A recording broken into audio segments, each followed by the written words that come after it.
Karen screams at museum staff because dinosaurs offend her religious beliefs. It was supposed to be a normal weekday at the museum. The fossil wing, bathed in warm, artificial light and filled with towering reconstructions of prehistoric giants, buzzed with the quiet curiosity of children and parents, school groups guided by enthusiastic docents, and a handful of elderly visitors moving slowly from one placard to the next. Then the front doors opened with a bang, and in walked a woman who looked like she'd come for a fight rather than a field trip. Her name was Karen, though no one knew it yet, and she strode in like she owned the place, flanked by two children trailing behind her with the unmistakable posture of kids who already knew how this day would go. Karen wore a large sun hat even though they were indoors, massive sunglasses perched above her furrowed brows, and a rhinestone cross hanging prominently from her neck. She marched straight past the admissions desk, ignoring the polite offer of a brochure from the volunteer stationed there, muttering something about wasting paper on nonsense as she ushered her children forward. The ticketing staff shared a quick look but didn't push the issue. Some guests preferred to skip the formalities and head directly to the exhibits, and the museum prided itself on being accommodating. Still, there was something about her, an energy, a sense of brewing confrontation under the surface, that made the room feel a little more tense. As Karen and her kids reached the start of the dinosaur exhibit, a life-sized animatronic triceratops gave a soft mechanical growl, startling her youngest. He laughed. She did not. Instead, she frowned at the display, narrowing her eyes at the lifelike beast and then scanning the plaque that described it. Cretaceous period, she read aloud with scorn, then gave a disapproving snort. More like creative fiction, she said to no one in particular. Her kids, probably around 8 and 10, moved ahead eagerly, delighting in the towering displays of ancient creatures. They were pointing at the pterosaurs suspended from the ceiling, marveling at the size of a replica of a megalodon's jaw when suddenly their mother let out a noise that cut through the ambient murmurs like a gunshot. A sharp, indignant gasp followed by an immediate raising of her voice. "What in the Lord's name is that?" Visitors turned their heads. Some froze. Others assumed something had gone wrong. Perhaps someone had slipped or a child had gone missing. But no, there was Karen standing directly in front of the museum's prize centerpiece, a complete Tyrannosaurus Rex skeleton posed in a dynamic forward-leaning posture, jaws open wide, as if frozen in mid-roar. The bones were original, save for a few reconstructed fragments, and their ancient majesty had captured the imagination of visitors for generations. But to Karen, it was something else entirely.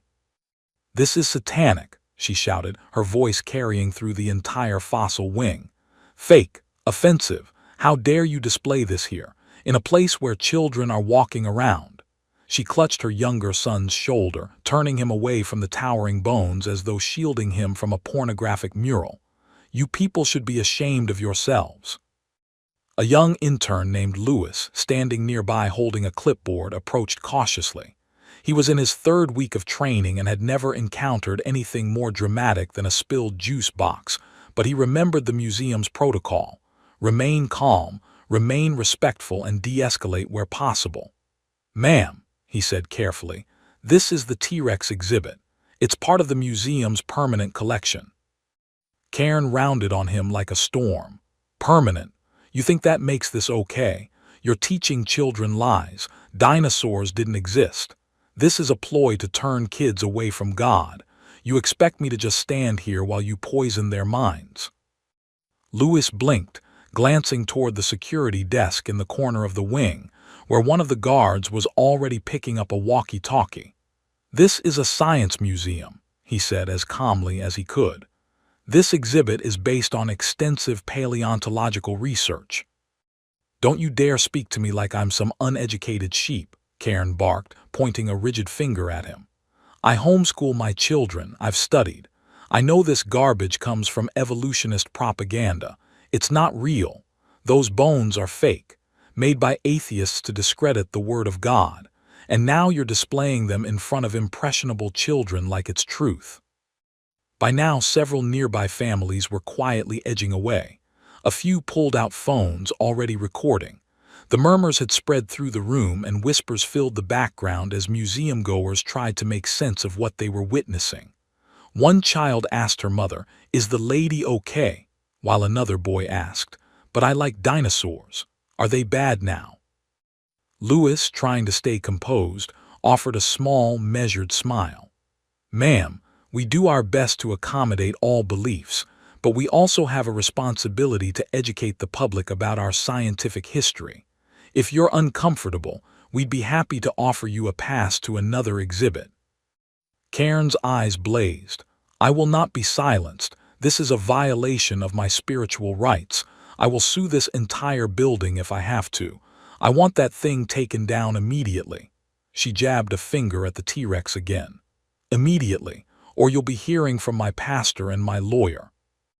Lewis stammered, I'm just an intern. I can call the floor supervisor." "Do it," she barked, "and let them know this is not the end of this. You people are in deep trouble, deep." The kids, who had taken tentative steps away from their mother, looked up at the towering skeleton with wide eyes. "But Mom," one of them said softly, "we like dinosaurs. Remember the Dino cartoon?" Karen whirled on him. "That was different. That was fiction. This is blasphemy dressed up as education." Lewis finally stepped aside to call for a manager while Karen, now fully committed to her outburst, planted herself in front of the T-Rex with her arms crossed and a wild fire burning in her eyes. Visitors kept their distance, the quiet wonder of the fossil wing now thoroughly disrupted. The museum, known for its peaceful and educational environment, had just become the stage for something absurd, unexpected, and increasingly viral. And Karen was only getting started. The museum manager, a composed middle-aged woman named Andrea, arrived at the fossil wing within minutes, her professional smile already prepared and her hands calmly clasped in front of her as she approached the disturbance. Andrea had worked at the museum for nearly 15 years and had dealt with her fair share of excitable guests, angry parents, lost children, eccentric conspiracy theorists. But something about the posture of this particular woman, arms folded like a fortress and her jaw clenched as if chewing rocks, told her that this situation would require more than soothing words. The crowd had backed away just enough to form a half-circle, their attention fixed on the confrontation unfolding near the foot of the T-Rex skeleton. Karen stood at the center, still fuming, her eyes darting from her children to the staff, to the fossil itself as though each glance justified her fury.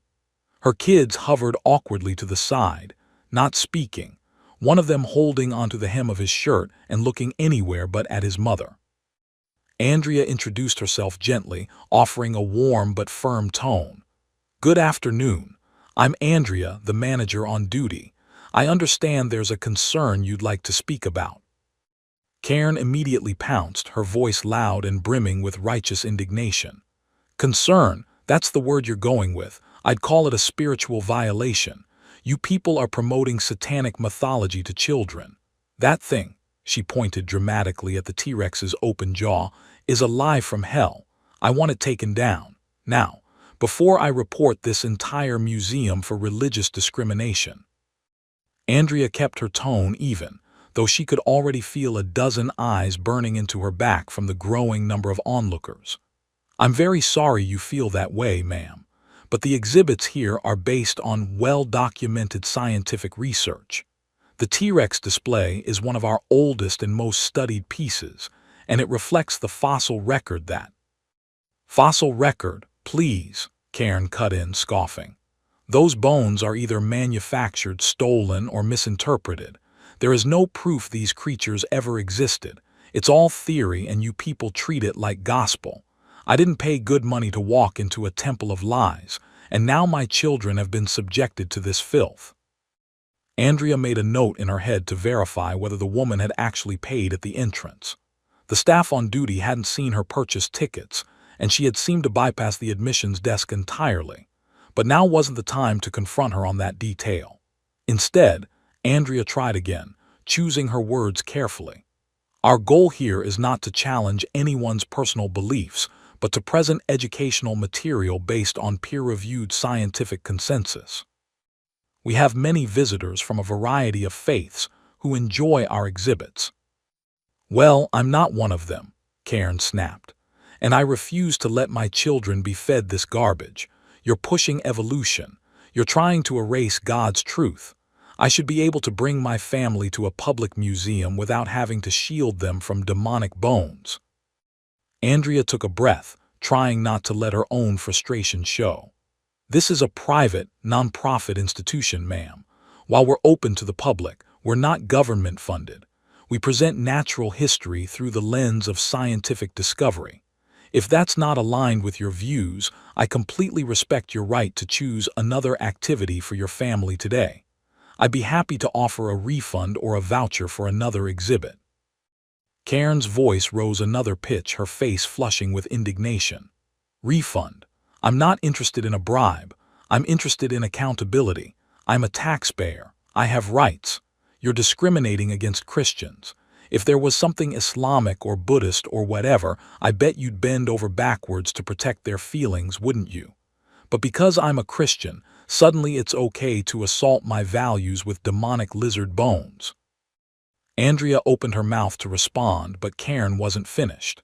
She had fully pivoted into performance mode now, sweeping her arms dramatically and glancing at the nearby crowd, raising her voice even more so they could hear. "Everybody listen up. This place is trying to indoctrinate your kids. They want to teach them that we came from monkeys, that the earth is billions of years old, and that God doesn't matter. Is that what you want for your children?" The crowd shifted uncomfortably. A few chuckled. Someone muttered, "Oh boy," under their breath. A dad with a stroller quietly turned and wheeled his toddler away. A group of teenagers near the back stifled laughter and began whispering among themselves. One older woman near the front finally said, loud enough for Karen to hear, "Lady, it's a museum. Take a breath." Karen glared at her like she'd been slapped. "Excuse me, did you just tell me to calm down? That's exactly what oppressors say when they want you to stay silent. I will not be silenced. I am a Christian mother defending my children from sin." By this point, security had approached more closely, though they remained off to the side, arms folded, observing but not yet intervening. Andrea could feel the moment slipping. The longer Karen remained at the center of attention, the more emboldened she became, and the harder it would be to remove her peacefully. She decided to pivot. "Ma'am," she said clearly, "if you continue to disrupt the experience of our other guests, we will have no choice but to escort you from the premises. We are more than happy to discuss your concerns in a private setting, but not like this." Karen scoffed. "Oh, I'm not leaving. You think I'm scared of some clipboard and security guards? You'll have to drag me out. Go ahead, make the headlines. Christian mother forcibly removed for opposing satanic dinosaur cult. I'll sue all of you." Andrea didn't respond. She signaled subtly to the guards with a glance. Karen saw it and raised her phone, now recording a shaky video with one hand while still shouting, "I'm filming everything. This is proof of religious persecution. My lawyer's going to love this. You're going to regret this day." Her children had by now sat down on a bench nearby, quietly miserable, their small faces pale and embarrassed. One of them leaned against the wall and sighed. The older child looked up and asked, in a voice barely above a whisper, "Can we please just go home?" But Karen was far too deep. She didn't hear. Or maybe she did and chose to ignore it. Either way, she had drawn a line in the sand, and she was determined to stand her ground, even if it meant making a complete public spectacle of herself, even if it meant being escorted out by force. And all the while, that towering skeleton of the T-Rex loomed behind her in silence, jaws open in permanent roar, as though mocking the absurdity of the moment with fossilized patience. Karen's phone was now firmly in one hand, tilted upward to capture the fossil, the staff, and her own flushed, outraged expression as she narrated her version of events to her social media followers in real time. "Look at this. This is what we're dealing with. My kids and I came here for a day of education, and what do we get? Pagan idols disguised as science. Do you see this? Dinosaurs, not real. Satanic propaganda." I asked them politely to take it down, and now they're threatening me with security, for being a mother who cares about what her children are exposed to. This is persecution, plain and simple. Everyone needs to see this. Everyone needs to stand up. She turned slightly, angling the camera toward Andrea and Louis, both standing calmly nearby, and then quickly back to herself, her voice rising in volume and intensity with each word. The footage was shaky, the audio already blowing out in spots, but she didn't care. This wasn't about documentation.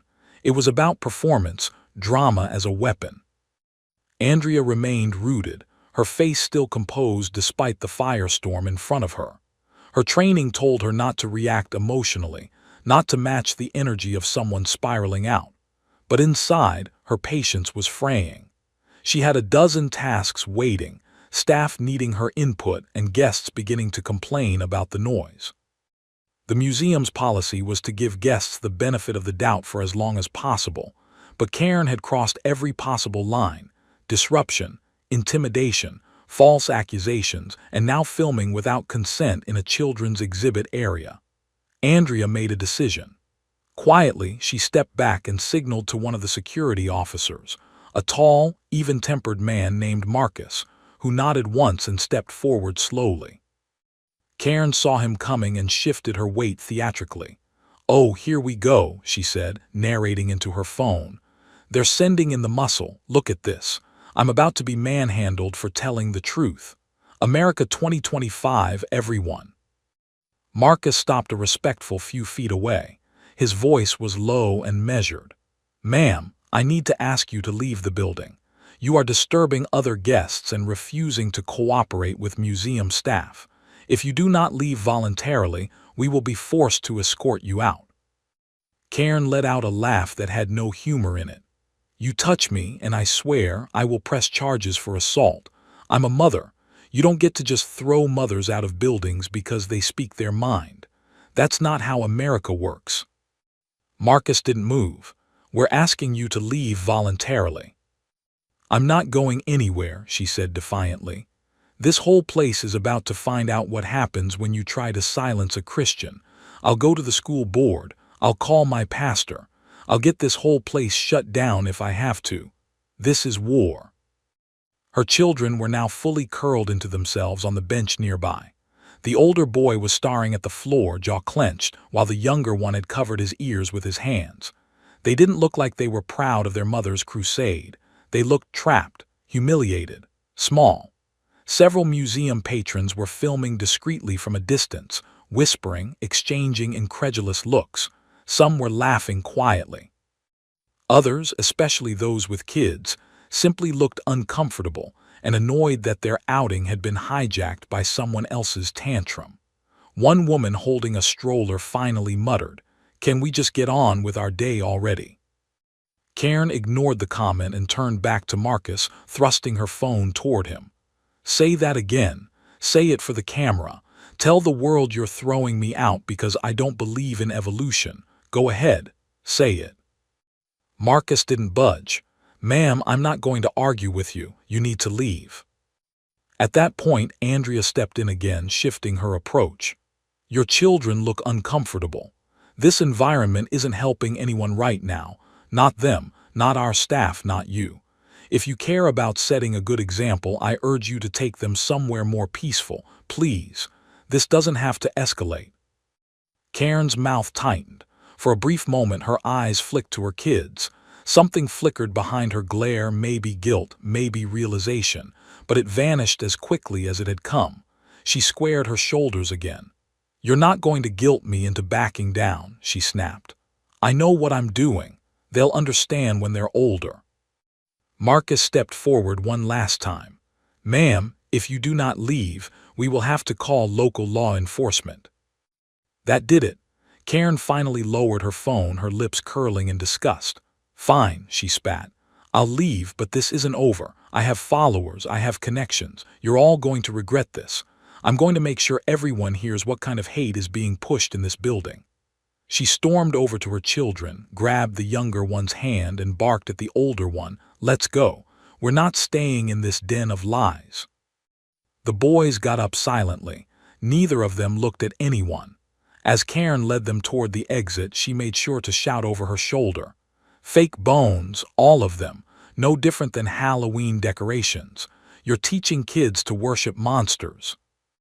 The last thing anyone heard before she vanished past the lobby was her voice rising again as she berated the admissions desk for not warning her about the satanic fossil exhibit before she entered.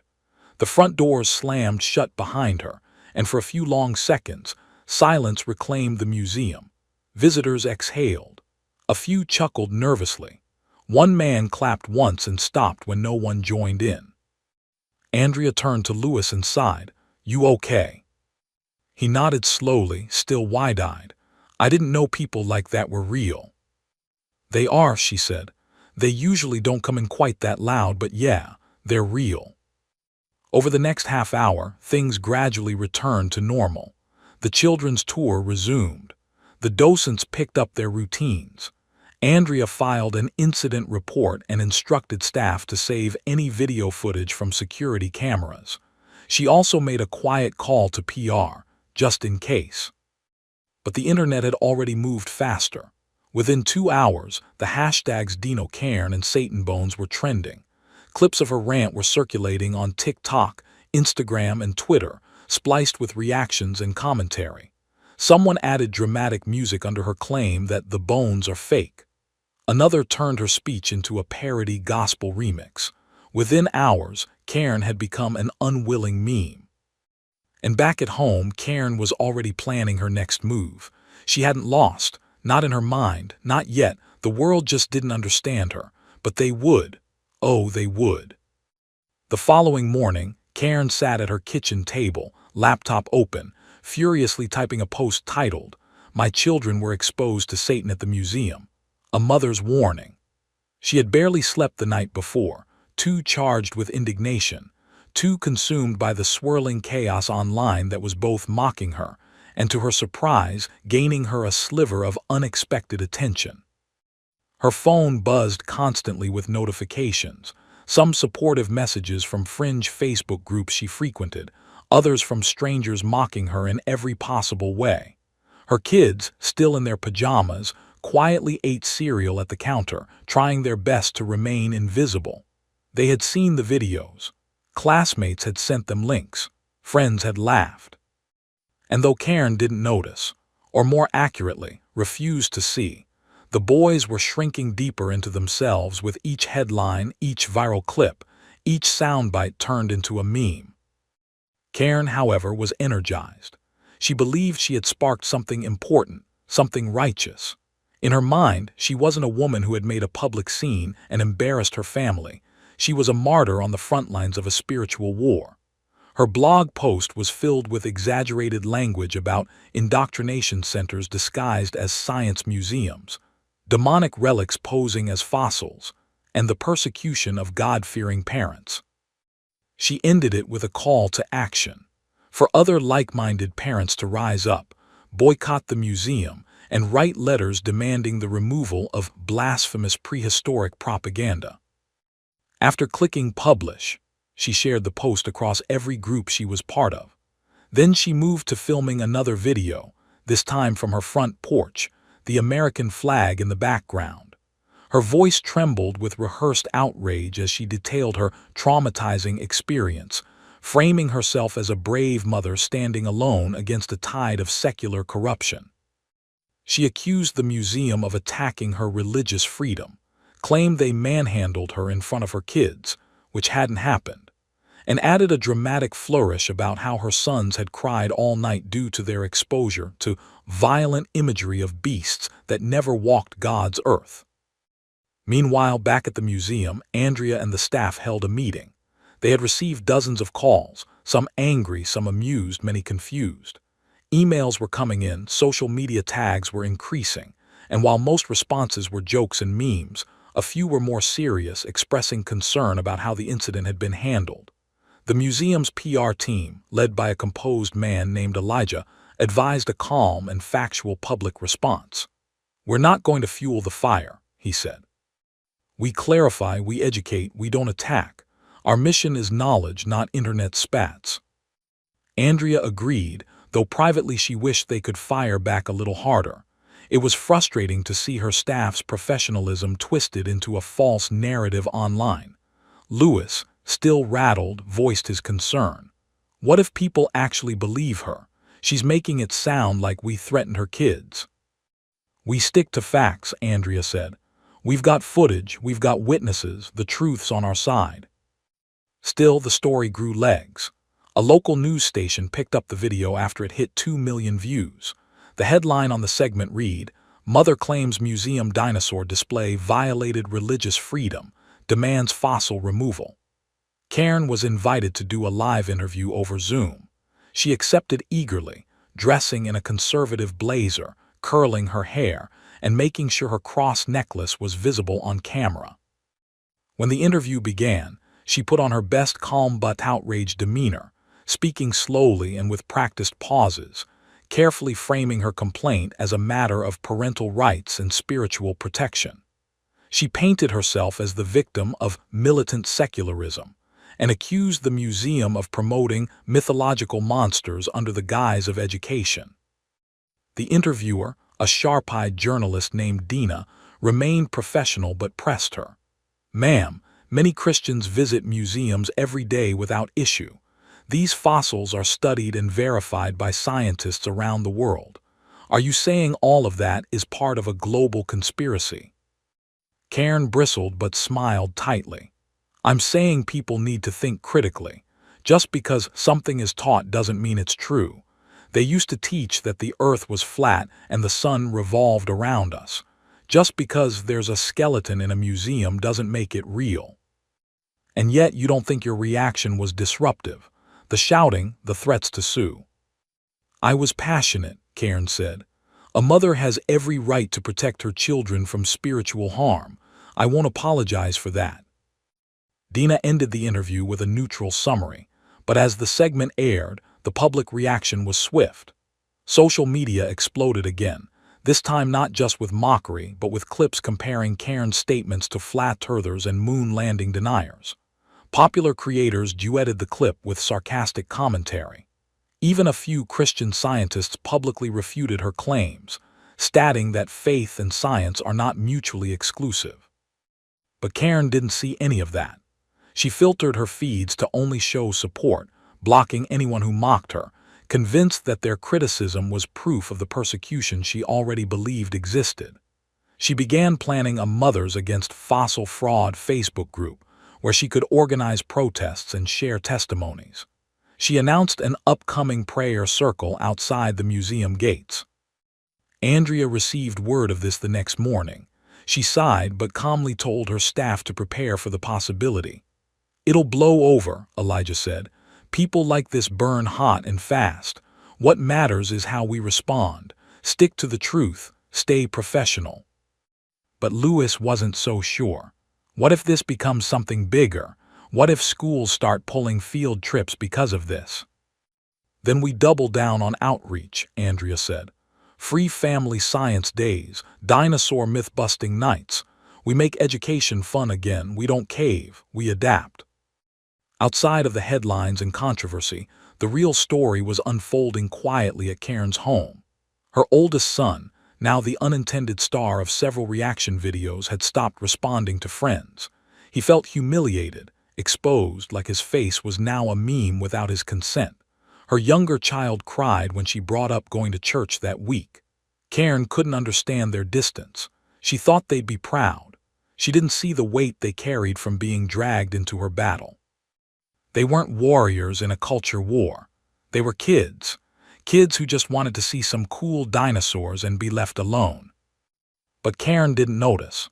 She was too busy refreshing her post views, too busy preparing the next video, too busy thinking about the next confrontation.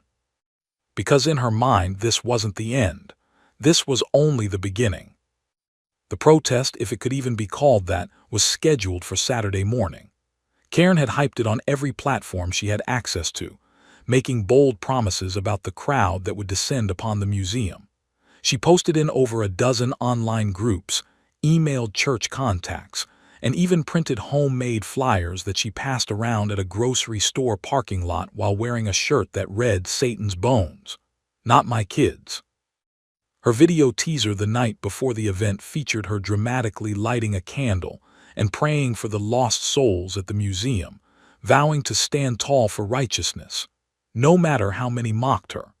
Her youngest son watched her from the hallway, his backpack already packed for a weekend at his cousin's house, an escape his father had quietly arranged after growing tired of the spectacle.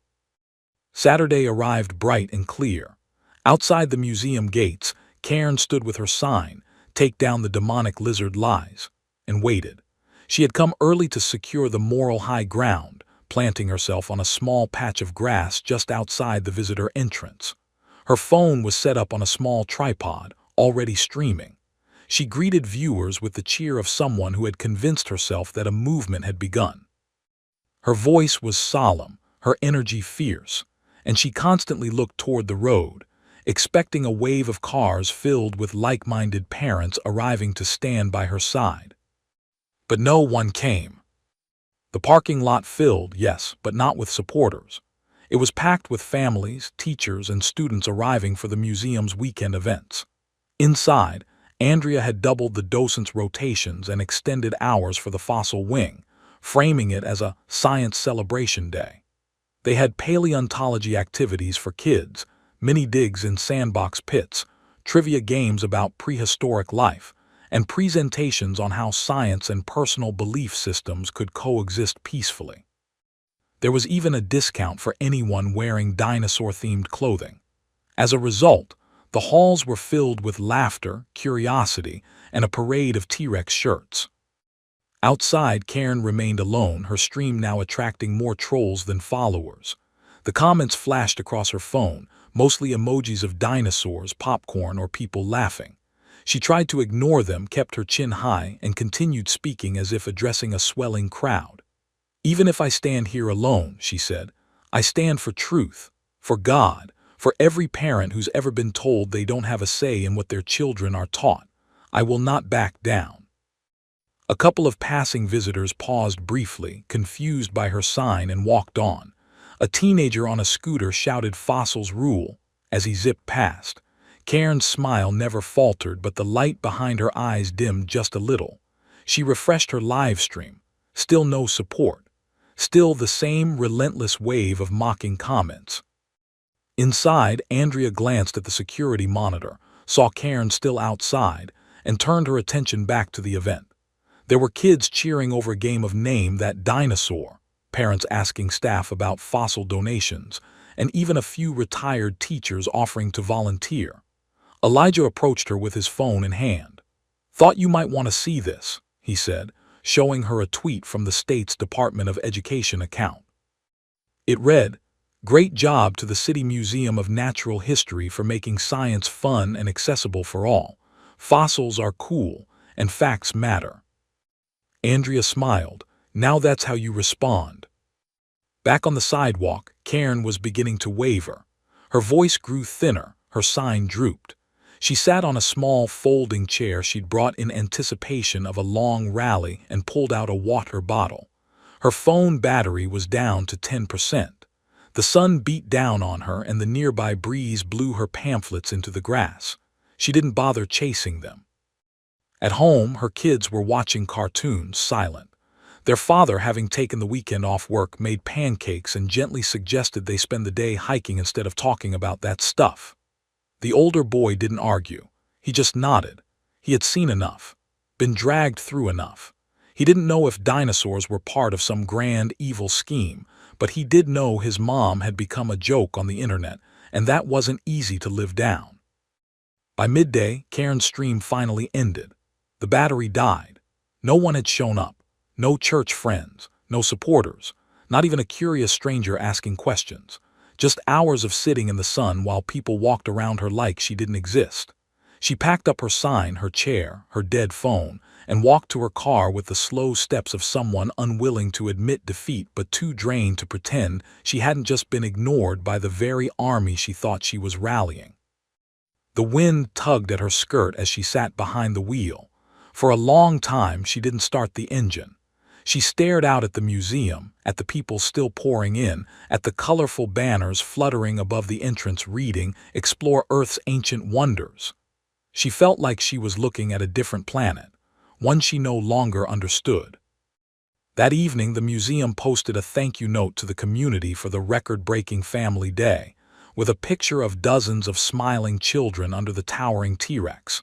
It was reposted by teachers, parents, even local officials. Comments poured in celebrating education, curiosity, and kindness. No mention of Cairn, no lingering outrage. The public had moved on. Cairn sat at her kitchen table again, scrolling through her posts, her videos, her page. The views were slowing. The comments were getting meaner. She had tried to reply to a few, but they outnumbered her. The energy was gone. She closed the laptop, stared blankly at the ceiling, and for the first time in days there was no speech left in her. No war to fight, just silence.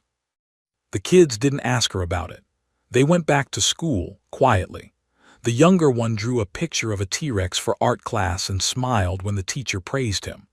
The older one joined a science club and told his mom he had homework when she asked why he wasn't helping with a new video.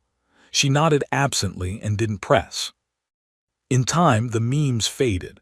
The hashtags were replaced by the next viral outrage, and Cairn, for all her shouting, was just another forgotten voice in a storm that never stopped moving. The fossils remained. The children kept learning, and the T-Rex still stood tall, roaring in silent defiance of ignorance, long after the protest signs were folded, forgotten, and gathering dust in a corner of a quiet garage.